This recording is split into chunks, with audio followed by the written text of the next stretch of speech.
Let's bring you this story now. The Gauteng MEC for Roads and Transport, Gidibone Diale Tlabela, inspected part of the Gautrain tunnel that had water and soil seepage causing service disruptions.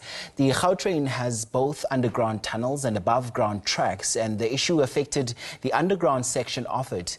Colleague Lopang Alamo is here and is now in studio to give us the latest updates on this situation. So, Lopang, let's get it started. Initial investigations now reveal that there was an illegal drilling activity that was taking place on a private property located above the affected tunnel. How true is this, and what more do we know about it? So we went to the inspection, right? At first we went to the site. So we went through the emergency shaft to see the damage that was caused. Now, the distance from the affected tunnel and that property, the private property where the drilling happened, is a few kilometers. That's how long the stretch is. So it affected the underground tunnel at the park station side. We went in and you could actually see the water seeping through the soil and the rubble that falls onto the railway tracks, and that's why the train can't move past Park Station to the Rosebank Station. Actually, as we're having this conversation, I can see some of the overlay and the visuals of where you were this morning. Do we know why these people actually drilled this tunnel? Why did they do that? That's a very good question, because you would know that Johannesburg has a water crisis, right? Now, they were trying to create emergency backup for water. Now, we saw huge tanks that were located at the private property, because we moved from the inspection site at the emergency shaft that we're at and went to see where the drilling occurred. And it's at a private property, it's a residential, it's flats, right? So apartments, quite a number of them. And those people had been affected by water outages for quite a long time.